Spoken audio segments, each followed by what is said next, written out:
সেদিন রাতে খাবার খেয়ে আমি একটু টিভি দেখছিলাম। অঞ্জনের ঘরে উকি দিয়ে দেখলাম ও ল্যাপটপে কাজ করছে। তাই ওকে ডিস্টার্ব না করে একটা চুমু খেয়ে আমি ডাইনিং রুমে চলে আসলাম। আর মোবাইল নিয়ে ঘাঁটতে ঘাঁটতে মনে মনে আমাদের পুরনো দিনগুলোর কথা ভাবছিলাম। কিভাবে আমি আমার ছোট ভাইয়ের সাথে এরকম একটা প্রেমের সম্পর্কে জড়িয়ে পড়লাম। এই সম্পর্কটা শুধু চাওয়া পায়ে জড়িয়ে নেই, আছে নিঃস্বার্থ ভালোবাসায়। আমার এখনও মনে আছে, আমি তখন কলেজে ফাইনাল ইয়ারে পড়ি, আর ও জাস্ট মাধ্যমিক দিয়েছে। সেই সময় আমার একটা বয়ফ্রেন্ড ছিল, যদিও তার সাথে আমার কিছুই হয়নি, কিন্তু তবু হঠাৎই ব্রেকআপ হয়ে যায়। আমার বড্ড কষ্ট হচ্ছিল। একদিন আমার রুমে হঠাৎ ছোট ভাই দেখতে পেল আমি কাঁদছি। ও তখন ভয় পেয়ে আমাকে জিজ্ঞাসা করলো, কি হয়েছে, ঠিক আছিস? আমি বললাম, কিছু না, তুমি ঘুমিয়ে পড়। কিন্তু বারবার জোর করায় ওকে সব খুলে বললাম। ও আমায় বলল, কিছু হবে না দিদি, তুই দেখিস সব ঠিক হয়ে যাবে। তারপর বলল, দিদি এদিকে আয়, তোর মাথায় হাত বুলিয়ে ঘুম পাড়িয়ে দিচ্ছি। আমি বারণ করলাম, কিন্তু কে শোনে কার কথা। ও তাও আমার মাথাটা কোলে নিয়ে খুব মন দিয়ে ম্যাসাজ করে দিতে লাগলো। আমি মনে মনে ভাবছিলাম, সত্যি ভাইটা আমার বড্ড ভালো মনের মানুষ। আমি ওকে মজা করে বললাম, তুই এত কেয়ার করিস, দেখিস অনেক ভালো একটা গার্লফ্রেন্ড পাবি, যে তোকে অনেক ভালোবাসবে। অঞ্জন বলল, আমি ওর দিকে তাকিয়ে দেখলাম ওর মুখটা কেমন জানি হয়ে গেছে। আমি কিছুই বুঝলাম না, তাই ওকে বললাম, যা, অনেক রাত হয়েছে, ঘুমিয়ে পড়। এরপর আমার কথা মতো ও চলে গেল। পরের দিন সকালে ব্রেকফাস্ট করার পর আমার রুমে এসে আমাকে জিজ্ঞাসা করলো, দিদি তুই কি ওর জন্য কষ্ট পাচ্ছিস? আমি বললাম, তাই একটু পাচ্ছি, তবে ভালোই হয়েছে, বেশ কিছু হারাবার আগেই সম্পর্ক শেষ হয়ে গেছে। তারপর ওর সাথে অনেকক্ষণ গল্প করলাম। ওকে বললাম, বিকেলে শপিংয়ে যাবি? সে তো তখন আনন্দ সহকারে বলল, যেতে পারি, যদি তুই ট্রিট দিস। আমি হেসে বললাম, এই ছেলেটা এত খায়, তাও দেখো একটুও মোটা হয় না। ও আমার কথা শুনে আমাকে ভেঙাতে লাগলো। আমি তখন মনে মনে ভাবলাম, পাগল একটা। সো প্ল্যান মতো আমরা সন্ধ্যার দিকে বের হলাম।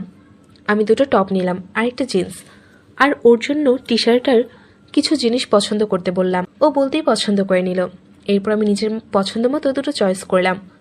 বাড়ি এসে রাতের খাবার পর ও আমার রুমে আসলো এবং একটা প্যাকেট এগিয়ে দিল। খুলে দেখলাম একটা খুব সুন্দর চুড়ি আছে ভেতরে। আমি অবাক হয়ে জিজ্ঞাসা করলাম, এটা কি, কখন কিনলি তুই? আমাকে বলল, তুমি পড়লে আমি অনেক খুশি হব। আমি অবাক হলেও মনে মনে বেশ খুশি হলাম। এই বেশ কিছুদিন পর একদিন আমার খুব জ্বর আসলো। রাতে অনেক কষ্ট হচ্ছিল, তাই বাধ্য হয়ে আমি ওকে বললাম, ভাই যদি জেগে থাকিস তো আমার রুমে এসে একটু জল দিয়ে যা প্লিজ। একটু পরে ও আমার রুমে এসে আমার অবস্থা দেখে ভয় পেয়ে গেল। তারপর সারা রাত আমার মাথায় জলপট্টি দিয়ে দিল। আমি ভোরের থেকে ঘুম ভেঙে দেখলাম বেচারা আমার পায়ের কাছে বসে ঘুমিয়ে পড়েছে। ওকে দেখে আমার মনটা কেঁদে উঠল। মনে মনে ভাবলাম, বেচারা সারা রাত আমার জন্য এইভাবে জেগেছিল, তাই ওকে খাটে শুয়ে দিয়ে ওর গায়ে একটা চাদর দিয়ে দিলাম। আমার জ্বর তখন একটু কমে এসেছে। তারপর সকালে উঠে সারাদিন আমার খোঁজখবর নিতে থাকলো। ও এমনিতে আমার কেয়ার করতো আগে থেকেই, বাট এবার যেন একটু বেশি মনে হচ্ছিল ব্যাপারগুলো, যেন একটা পজিটিভ ব্যাপার ছিল ওর মধ্যে। যাই হোক, আমি কিছু বললাম না, ভাবলাম হয়তো আমাকে নিয়ে বেশি চিন্তা করছে। এভাবেই সব চলতে থাকলো। জাস্ট একটা জিনিস লক্ষ্য করলাম, ওর আমার প্রতি কেয়ার জিনিসটা অনেকটা বেড়ে গেছে। মাঝে মাঝে মনে হচ্ছিল ও আমার গার্জিয়ান। জিনিসটা আমার একটু ভালো লাগলো, একটু আজবও লাগছিল। কোনো বয়ফ্রেন্ড তার গার্লফ্রেন্ডকে শাসন করছে এমন লাগছিল আমার কাছে। এই বেশ কিছুদিন পর একদিন রাতে আমি বাথরুমে যাওয়ার সময় দেখতে পেলাম ওর রুম থেকে কেমন যেন একটা আওয়াজ আসছে। এরপর ওকে ডেকে কোনো উত্তর পেলাম না। ওর রুমে ঢুকে দেখলাম ওর খুব বাজেভাবে জ্বর এসেছে। আমি ওর কাছে গিয়ে মাথার কাছে বসলাম। তখনও বলল, দিদি প্লিজ এভাবে আমায় ছেড়ে যাস না, আমি তোকে ছাড়া থাকতে পারবো না, তুই কেন বুঝিস না? কথাগুলো শুনে আমি বেশ অবাক হলাম, বাট এরপর যেটা বলল শুনে আমার মাথা ঘুরে গেল। বলতে লাগলো, এটা কেন বুঝিস না, আমি তোকে ভালোবাসি, আমি তোকে নিজের থেকেও বেশি ভালোবাসি। তখন আমার মাথা কাজ করছিল না। আমি ও মাথায় জলপট্টি দিয়ে জোর করে আমার রুমে চলে আসলাম। মনে মনে ভাবলাম, ওর জ্বর কমার পর সকালে এটা নিয়ে কথা বলতে হবে। আমার মাথাটা গরম হয়ে গিয়েছিল তখন। যাই হোক, সকালে দেখলাম ও আগের থেকে অনেকটাই সুস্থ, তাই মা বাবা অফিস যাওয়ার পরেও আমার রুমে ডাকলাম। অঞ্জন আসার পর আমি রেগে গিয়ে বললাম, তুই কালকে রাতে এগুলো কী বলছিলি? ও চোরের মতো মাথা নিচু করে দাঁড়িয়েছিল। এটা দেখে আমার মাথা আরও গরম হয়ে গেল। আমি ওকে আবার বললাম, তোর লজ্জা করে না আমাকে নিয়ে এরকম ভাবতে?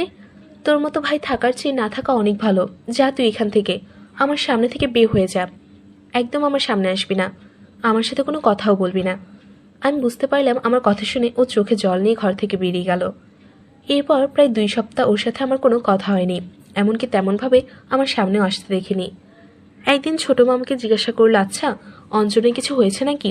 ছেলেটার শরীর ভালো না, আর বেশ কিছুদিন ভালো করে খাচ্ছে না। এটা শুনে আমার একটু খারাপ লাগলো, তাই সেদিন রাতে সবাই ঘুমানোর পর কিছু না বলে আমার রুমে ঢুকলাম। আমি তখন দেখতে পেলাম সে বালিশে ফুপিয়ে কান্না করছে। ওকে দেখে আমার একটু খারাপ লাগলো। তখন মনে মনে ভাবলাম সেদিন ওভাবে বলা উচিত হয়নি, কিন্তু ও যেটা করেছে সেটাই বা কিভাবে মেনে নেই। মা আলাদা হলেও আমাদের বাবা একজনই। এরপর আমি ওকে ডাকলাম। আমার কথা শুনে ও চোখ মুছে উঠে বসলো। আমি ওকে জিজ্ঞাসা করলাম, তোর দাবি কি বল? শুনলাম খাচ্ছিস না, কি হয়েছে তোর? সে আমাকে বলল, কিছু না। আমি রেগে গিয়ে বললাম, কি চাস তুই? ও বলল, প্লিজ এভাবে কথা বলিস না আমার সাথে, আমি জাস্ট আর নিতে পারছি না। আমি তোর সামনে যাইনি, তাহলে এরকম করছিস কেন? নাকি তোর আমাকে সহ্য হচ্ছে না? আমি মরে গেলে কি তুই হ্যাপি থাকবি? ওর কাছ থেকে আমি এ ধরনের কথাবার্তা আশা করিনি, তাই ওর কথা শুনে আমার খুব খারাপ লাগলো। তখন আমি ওকে বুঝিয়ে বললাম, দেখ ভাই, এভাবে হয় না। আমি তোর দিদি হই, এগুলো কি ভাবছিস আমাকে নিয়ে? মাথা ঠিক আছে তোর? দেখ বাবু, পাগলামি করিস না। তুই অনেক ভালো একজনকে পাবি, যে তোকে সামনে রাখবে। ও আমাকে বলল, আমার কাউকে লাগবে না, আমি তোকে নিজের সবটাতেই ভালোবাসি। এই বলে কাঁদতে লাগলো। আমায় বলল, প্লিজ আমায় ছেড়ে যাস না কারো কাছে, তাহলে আমি পাগল হয়ে যাব। আমি ওকে অনেক বোঝানোর চেষ্টা করলাম, বাট কোনো কাজ হলো না। ওর সেই এক কথা, সেও আমায় বলল, বেশ, তোকে আমায় ভালোবাসতে হবে না, আমি তোর জীবন থেকে চলে যাব, আর কখনো আমাকে দেখতে পাবি না। আমি ওকে বোঝালাম, তুই কি বলছিস এসব, তোর মাথা ঠিক আছে তো? শেষে আমি রেগে গিয়ে বললাম, কি চাস তুই? আমাকে একা পেলে তোর সব শখ মিটে যাবে তো? তোর যা ইচ্ছে কর আমার সাথে, আমি বাধা দেব না। আর চাপ নিস না, আমি এখনো কারোর সাথে লাগাইনি, তোর জন্য ভালোই হবে। আমি আগে কাঁপতে কাঁপতে ওকে সব বললাম। তখন আমার চোখে জল চলে এসেছিল। এরপর সবকিছু ফেলে দিয়ে ওকে বললাম, কি হলো, বসে আছিস কেন? চুপ করে করবি তো, কর, যা ইচ্ছে কর। আমার কথা শুনে ও একটা চাদর নিয়ে আমাকে ঢেকে দিল। তারপর হঠাৎ আমায় জড়িয়ে ধরে কাঁদতে লাগলো। আমায় বলল, দেখ, আমার তো এগুলো নিয়ে কিছু আসে যায় না, আমার সাথে কেমন এমন করছিস? আমি তোকে মন থেকে ভালোবাসি, আমি তোর কোলে মাথা রেখে ঘুমোতে চাই, আমি তোর কাঁধে মাথা রেখে আকাশ দেখতে চাই, আমি তোর হাত ধরে গঙ্গার ধারে হাঁটতে চাই। কোনো নতুন প্রেমিক প্রেমিকার মতো তুই শুধু তোর হাতটা ধরতে দিস। আমি ওর কথা শুনে জাস্ট অবাক হয়ে গেলাম। ওর ম্যাচুরিটি দেখে হঠাৎ কি হলো আমি নিজেও জানি না। আমি ওকে ধরে আদর করতে লাগলাম।